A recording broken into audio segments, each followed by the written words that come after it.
happy you clicked this video. You probably read the title. Today's objective is simple. We'll be reacting to Joe Rogan and Matt Walsh talk about gay marriage. But this conversation is bigger than just gay marriage. It's about life or death, the way I see it, and the way many Christians around the world see it too. People have this misconception that Christians hate gay people or something. That's not even close to being the truth. Nor fornicators, nor thieves, nor homosexuals shall inherit the kingdom of heaven. It's not about hating people, it's about the truth. Now, if you haven't left yet, that means you have a high level of tolerance. So, let's get right into it.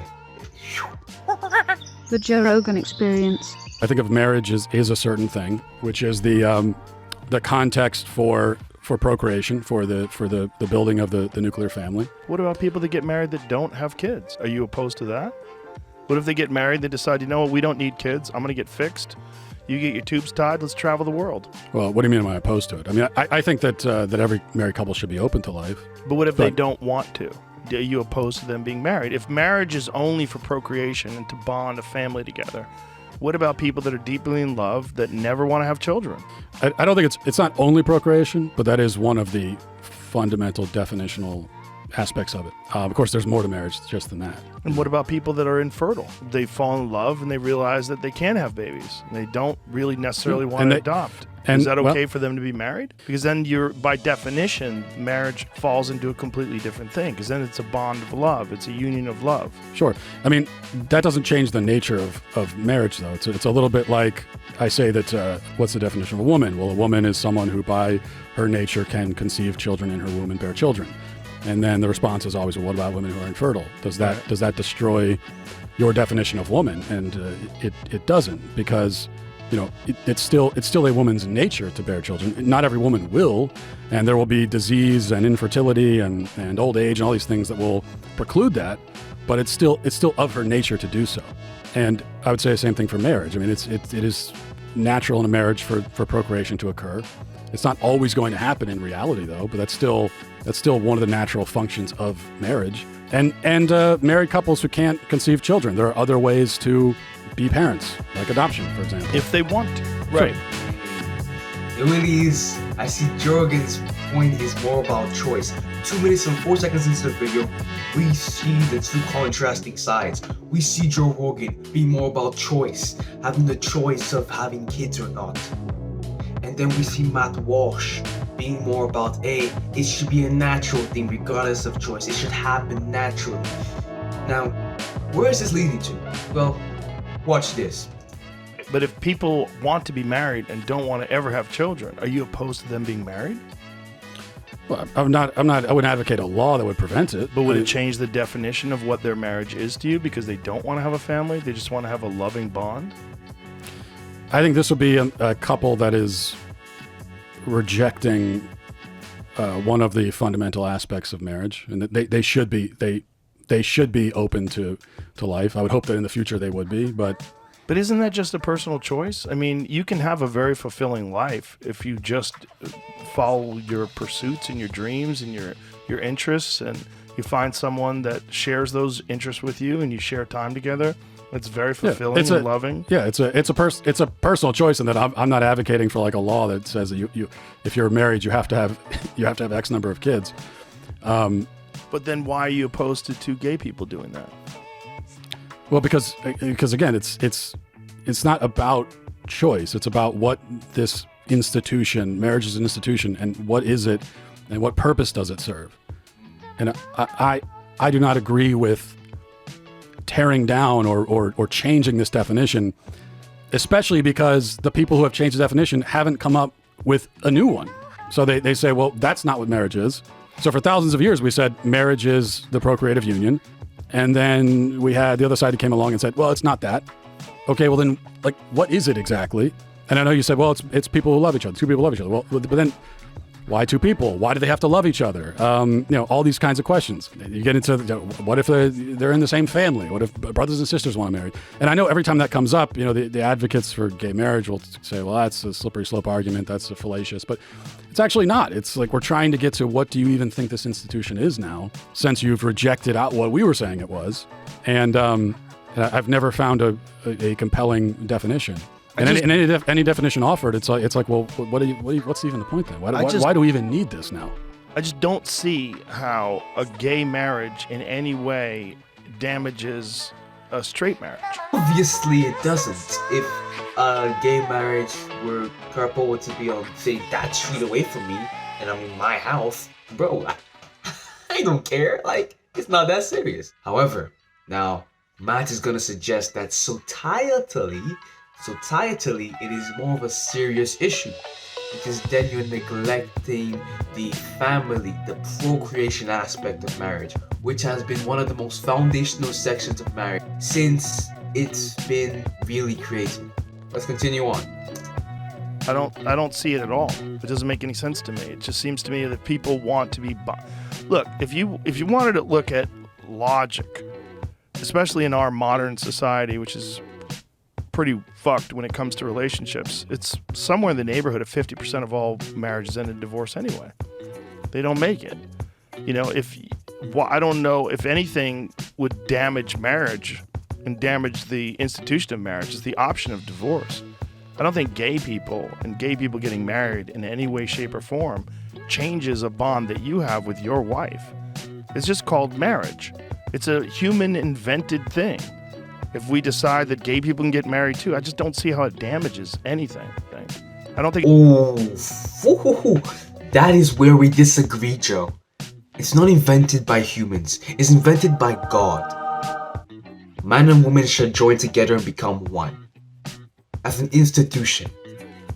Now, if you look at it from the perspective of it's invented by humans, then I can see where Joe is going with this. Then I could be like, oh, if it's invented by humans, then surely, really, the regulations must not be upheld because humans rarely create inventions that warrant that.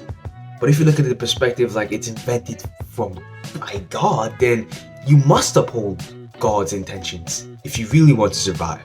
I don't think it tears down the definition of marriage in any way. It just opens up the possibility that people who are gay won't be discriminated against. Yeah, I don't think that a gay couple existing directly impacts. You know, there's a gay couple and wherever, and I'm with my wife in our house. Like obviously, There's not. But I'm not talking about on the individual level. I'm talking about this on the societal level. Right. I would agree that divorce, especially this no-fault divorce, rampant divorce, I don't think it's as high as 50%. I know that's often quoted. I'm not sure where that comes from, but it is high. It's too high. And Chris Rock has a great joke about that. He said those are just the people with the courage to get out. It's like how many cowards stay. But it's also true that the advocates for what we call now traditional marriage, which I just call marriage, but the advocates for traditional marriage put themselves at a disadvantage by especially in the churches, like allowing this rampant divorce to occur. And then you've already sort of given up on some marriage is supposed to be monogamous and permanent as well as procreative. Well, you've given up monogamy and permanence, and so now it's not. That's two of the three legs gone. And so now this assault was waged on the procreative part of it, and it was difficult to withstand it because the institution had already been weakened. So I agree with you there. Fair. But my answer to that is to try to reinforce what marriage is, not to just give up on it entirely. And I still think you're left with this question of if marriage is not what I'm saying it is, then why do we even need it? What's the point? I mean, you're saying it's a man-made institution. Yes. But you're also like the way that you're presenting it. It's a totally meaningless institution. So No, you don't need it at all. No, it's not meaningless. It's because it means something to the people that get married. So it's just a subjective, symbolic thing. I mean, what? Yeah. So if you're kind of what it is. Look, there's a massive responsibility when you're married and when you have children to keep your family together and you raise and keep everybody happy and healthy. And there's great reward to that. But Joe, why is there that responsibility? Truly, if you think marriage is just a man-made institution, there isn't that responsibility from your perspective. Because it's subjective, it could be broken down. I could just leave. But if you believe it's a God-made institution, then it's clearly there's a responsibility to uphold God's intentions. Continue on. Yeah. But it doesn't always work out. It's not it's people change. People are fucked up. It doesn't always work. And so I don't think it should be outlawed because 50% of the people fall apart. Just like I don't think it has any effect whatsoever on a straight couple if a gay couple decides that they want to make it official. Okay. And that's what it is to them. It gives them a feeling that they're accepted and appreciated and that they're not discriminated against because they happen to be homosexual. So Yeah. what you're articulating to me is the damage that's done by gay marriage to the institution of marriage. But how is it done? How is that in any way damaged straight people? Because we are making the institution meaningless. But it's not meaningless. Well, but you it's just very said- meaningful to the people that Right. have it. Subjective, symbolic, and it's about your own personal feelings. Isn't it though? Well, no, I would say that it's not. It's Well, if it's not subjective and it's not symbolic, it codifies and protects and gives a name to a thing that actually exists, which are man, woman couples creating people, creating babies. but not always. Right, but, You again, don't- but that's still the nature of the union. So But what are the percentage of people today that are married that don't have children? I bet it's pretty high amongst heterosexuals. probably, Is there something wrong with that? I think there is something wrong with that. I think there is something wrong with getting married and saying we're not gonna have any kids at all. But why is there something wrong with that? It's someone's personal choice. Well- Why is it wrong that two people are like, I am deeply committed to work and I don't want to sacrifice any of my career and I don't want to ruin a kid because I'm constantly at the office, but that's where I get deep satisfaction and that's what I'm focused on. And the woman says, that's great because I don't want children either. I really am attached to my interests and my career and what I like to do. That's not damaging your relationship with your wife and your family. I certainly don't think of it as a threat to my marriage or my family. Yeah, it is a personal choice. Right, but shouldn't people be allowed to make those personal choices? Like, isn't that a fundamental aspect of what it means to be American, to have that freedom? Well, but right now we're not talking about what people are allowed to do. I'm not saying Well, that. we're talking about marriage, gay marriage. Okay, we were just discussing straight couples who choose Straight not couples to have kids. choose, that's also a personal freedom issue, Right. isn't it? Yeah, and I'm not saying that straight couples should be legally required to have kids, but if you're asking me, do I think it's the right choice to just get married and choose not to have kids ever? I do not think that that's the right choice. It's their choice, but people can make choices that are wrong, and you can disagree. How is it wrong if they have a fulfilling and wonderful life together with that choice? If their thing is that they just want to have a bond between the two of them to just like take it to the next level, let everybody know like we are married. If I die, my money's going to go to Helen. And if Helen dies, I'm going to mourn her because she was my wife and now I'll be a widower.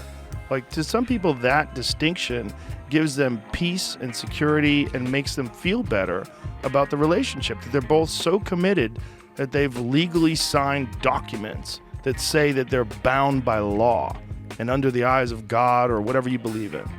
They're able to make that choice, but I think you're still rejecting one of the purposes of marriage.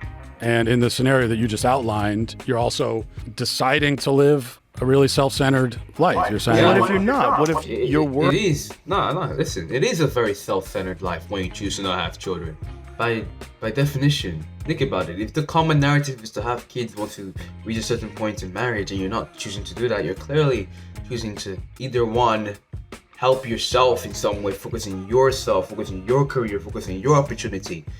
I think Joe's going to explain that maybe you're a volunteer, you want to volunteer to some place and volunteer there for... I think it's very selfish to not have children, especially when you can. It's a blessing from God to be able to have children. It's a real blessing. Your work is very charitable. What if it benefits humanity in a deep way? What if you spend a lot of time doing healthcare work and social work, and you're deeply committed to your community? It's not selfish at all. You're just dedicating your time to something other than raising new human beings. But that's you're dedicating your life to enhancing other human beings that are around you. that's a hypothetical. That's It is a hypothetical. hypothetical. Right, So's but- yours, right? Yeah, but I think most of the people that choose like we're not going to have kids, and the rate of those rates are declining, and the age when people first have kids is also going up, and all of that. Yeah. And most of the people that are making these choices, I don't think it's because they're involved in charity work. I do think that it is more the scenario you outlined in the first time around, which is just like, well, this is what I'm doing. You know, I have my job. I don't want to give it up. Yeah. Because But don't you think that people should have the freedom to live their life in that way? I think human beings vary widely in a huge way. And I think there's some human beings that find a very fulfilling life just reading books and traveling and experiencing different things and seeing art and doing whatever the fuck they want to do. And they don't necessarily have to have kids to live a fulfilling life that way. And if they choose to do that with someone who they have a loving bond with and who they get married to, I don't think it's a bad thing that they don't want to have kids. well, I think it's just, a question of morality, of freedom of choice. Should we be free to do... No, we can't be free to do anything we want to do, but we could be free to do at least marry whoever you want to marry. It can get pushed too far. Come closer. It can get pushed really far. You're seeing it in schools with more and more novel genders all around you. They, thems, they're populating schools. It's like a new surge, more than ever before, especially in my school. Now, this can indicate two things. One, either it's just okay, biologically, they don't feel like they belong to their body, and it's just coincidence that there's more of them now. Or it could actually mean that the social media they're consuming, the more we live in this Western leftist society of mass consumption, the more we're gonna have people who are they/thems. Hey, I'm just saying. And now, what does that lead to? That leads to a change in power dynamics. That leads to a lot of egocentrism. For having me change, maybe one day them I can handle. I can change your pronouns, but once you start having 5 or 6, having me or someone else in my position have to change my language, it just becomes too far. Especially when it gets legislative. That's a whole nother discussion. If you want to check out my video reacting to Joe Rogan and Matt Walsh talk about the wokeness has gone too far idea, just wait a couple of days and it'll be uploaded on this channel. I guarantee it. Let's finish off Joe and Matt. 12:58. Let's get it. I guess we have to. Maybe we're running into a question of. Now you get to the real fundamental I question. think it's a fundamental freedom thing. Yeah, we're not disagreeing, I guess, on the freedom aspect of it, because again, I'm not saying that you should be required to have kids. But you're imposing your sensibilities of what you think is important in life to other people. But everybody has a different idea of what's important in life without hurting anyone. The thing is, what I'm saying is these people that are married, that don't have children, they're not harming anyone. They're not harming these unborn children that they never have. They're not harming anyone. And it doesn't affect your relationship with your family and your marriage at all. Yeah, but I'm not imposing myself on them or harming them by answering a question about Right. how I feel about their choices. Right, but nor are gay people doing that to you. I think the harm comes from, on a societal level, when we start breaking down these basic central institutions, like the institution of the family and of marriage. That's where the harm comes from. And the more that people believe, the more that we build a society where it's believed that marriage is objectively meaningless, right? It's entirely subjective. It's just about making you feel better. The more that we build a society like that, I think that's where the harm comes in. The worse it is, and people are going to reject marriage, and that means fewer kids are being born. Also, more kids are being born in a context where they don't have that stable family structure. So the harm definitely comes. It may not be this immediate, connect the dots thing, but and we can already see that. All right. So, hey, make sure you guys go subscribe to Joe Rogan on YouTube. I love his stuff. I'm so happy he made this video. Check out Matt Walsh's channel too on the Daily Wire. And as usual, everybody, stay strong.